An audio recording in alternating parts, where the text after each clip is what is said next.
Jeremy White Podcast. Tuesdays at 12 p.m. Eastern, 9 a.m. Pacific. Available wherever you get your podcasts. The Jeremy White Podcast. With Bustan. For the best Lebanese cuisine in Montreal, it's got to be Bustan. Visit bustan.ca.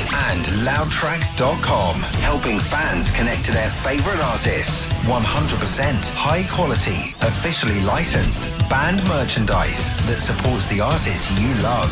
Visit our official band merch store at loudtracks.com. Watch the Jeremy White Podcast exclusively on YouTube. I want to talk to you about How Will I Know? Because that song... How will I know? Dude, okay, first of all, I want to talk about that, and I want to talk about Germaine Stewart. We don't have to take our clothes off, okay? So those are two songs that my mom introduced me to when I was really young. And, like, dude, even on the radio still, like, every other night I'm playing How Will I Know? It's spun, like, every other night still to this day. Germaine Stewart, we don't have to take our clothes off. When I'm DJing parties, I beat match both of those perfectly together. Like, that's like one of my 80s mega mixes. And yeah, I had no idea that that's you. Yeah. Oh, it was so much fun. You got to know, at that time, the 80s rock was close to the 70s jazz rock fusion. That may sound wild, but it's true. I took the spirit of the jazz rock fusion of the 70s, that high energy, and fused it into the 80s pop rock. And it worked genius. Whitney singing on top of that kind of grooving wave. The same thing with Germaine Stewart, rocking that wave of We Don't Have to Take Our Clothes Off, composed by the great Preston Glass. So, you know, it's like I really treasured, at that time of my life, bringing the hot fire into the 80s. Yeah. And that's why I think it still burns to this day. How Will I Know will always be hot. Well, dude, you listen. Jermaine Jack will always be hot, man. Well, you listen to the production on those two songs specifically, and it's like, first of all, those drums are just slamming. Like, what kind of drum machine was that? Was that like a Linn, or was that Fairlight programming, or? No. I would do a combination of things. On How Will I Know? It was a combination of my Linn programming and me playing live along with it. Bam. Really? Yeah, on the performance too. Yes, we always mix it together. Same on We Don't Have to Take Our Clothes Off. It would be Linn programming with my live drumming, bam, along with it. That's what gives it that kind of like energy. Like, what is it? Yeah. No, because man, like those drums, like you listen to that kick and that snare and like the toms on it, like it just sounds so 80s. But to me, it still sounds fresh because that's what everybody's pop music sounds like. So you come out of Dua Lipa Levitating, and then you go into How Will I Know, and it sounds like it sounds like exactly how it should, you know? Yeah, thank you, man. I feel that too. I really do. I know at that time, to be honest about it, we thought about it. What will live forever? What will live for a long, long, long time?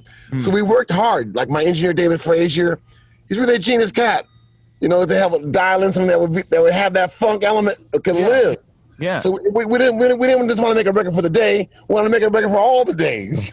But I also think it's a product of the time as well, because you listen to those instruments and like, you know, you listen to like the bass line is so good. That performance, you know, everything from the like all of that stuff. It just sounds so fresh still. Well, you know who's playing that, don't you? That's Randy Jackson. It's Randy Jackson. That's the cat who's from American Idol and now with Journey again. That's Randy. When he was a young cat, man, he just had that gift, that touch to know how to take the bass line we were giving him and just make it like stand up and walk. So from a producer standpoint, how do you go in about rearranging something like that? Like, how does a song like How Will I Know start? Are you on piano going, How will I know? Bam, bam. Do you come with the bam, bam, bam, bam? Or like, how does the song... What happened on that song, it was sent to me from Jerry Griffith at Arista, who just signed Whitney with Clive. And they wanted me to work on the song. I didn't have time at the time. I said, I'm really busy. I said, but send me the song. So they sent me the song. It was a great hook. I knew the hook was smashing, but it didn't have any verses. So I said, let me just hunker down and go to the piano, and play those changes and then find a melody. There's a boy, I know, he's the one I dream of. And write that melody on those changes, you see? So that's what happened. Then I get my cats together, Randy on bass, Corrado on guitar, Frank Martin on keyboards, Walter on keyboards, Preston on keyboards, in the studio with Dave Frazier, my team, and then lay it down. And I called Whitney on the phone. I hadn't met her yet. I said, I'm going to make this really super high. Can you sing super, super high? She said, yeah, I can. So, okay. So now I flew to New York after cutting it in California, San Francisco. And when I met her in New York, woo, she was so gorgeous. I was like, damn. him just even look at her. Then she goes behind the microphone and just kills it. I mean, like first, second, third takes you're hearing. Wow. You know what I mean? The pow. I was like, oh my God, now I see all the talk's been about, all this hubbub about this girl. She is it. Wow. That's amazing. Yeah. So did you, as a producer, did you guys cut that like off the floor, or is that like overdubs and like put together like on tape like after, or is it like how because I'm so intrigued by how you guys put together those huge sounding pop songs back. No, that'll be cut live. That'll be cut live. That'll be cut. My Lin machine get the bare basic thing for the drums. Yeah. Teach the cats the songs. Teach Randy, Corrado, Frank, who's my keyboard, teach them the song. Run it through a few times, make it feel good, get even a little mic if I have to, so I can kind of just sketch the vocal part as it's coming down, make sure the tempo is right, make sure everything feels right. That's the most important thing, because the song is a star. Yeah. So when it feels good, I'm micing it, I'm singing it, everyone's playing it, it feels good, we're tracking it, that's it. Then we take that, we burn that tape, we send it over to New York, get Whitney on it. Put Whitney on it. Then in New York, it sounds so good, this guy named Michael, my engineer at the time, the mix engineer, I'm spacing on his last name, forgive me. Yeah. He was so great and cutting the vocal for it. I said, help me just mix it right now and get done with it. So we brought in Whitney Houston, the background singers, with his mom, to do the background right then, bring in Russell Tubbs to play the saxophone like Clarence Clemens right then, and mix it and be done with it, and we were. Wow. So I'm just, we move fast. I found if I belabor things, it take too long, nothing happens. But if I capture like a genie in the bottle, and like that, like fire, then it's a smash. And then, you know, you've got a song that's lasted the test of time, and it just continues to sound amazing, you know? I mean, you know, Whitney Houston's a genius. You know, you got to give her love. But also, I got to tell you, that damn track is smoking too. Oh, and we put our heads together to make it like that. So I'm really happy, man, at this time in my life, to continue making great records, and I love my life. Yeah. I love my life, man. That's pretty awesome. You know, like I said, it's one of my favorite songs ever. So to hear the fact, you know, it was a combination of real drums and, you know, the Lin, and, you know, what kind of bass was Randy playing on that? Is that Moog? He's playing with one finger, roll, boom, boom, boom, boom, boom, boom, boom, boom, boom, boom, boom, boom, boom, boom, boom, one finger. That's how he does things. Really? And he's also a great bass player, but he on the Moog, one finger, and the other one on the wheel for the pitch. So he was doing everything like that. Roll. That's amazing. Yeah.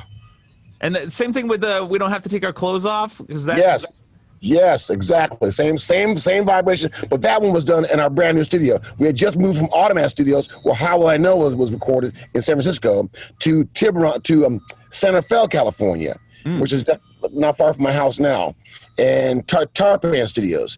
And the first things we cut when we opened our doors was that song, Germaine Stewart, We Don't Take Our Clothes Off.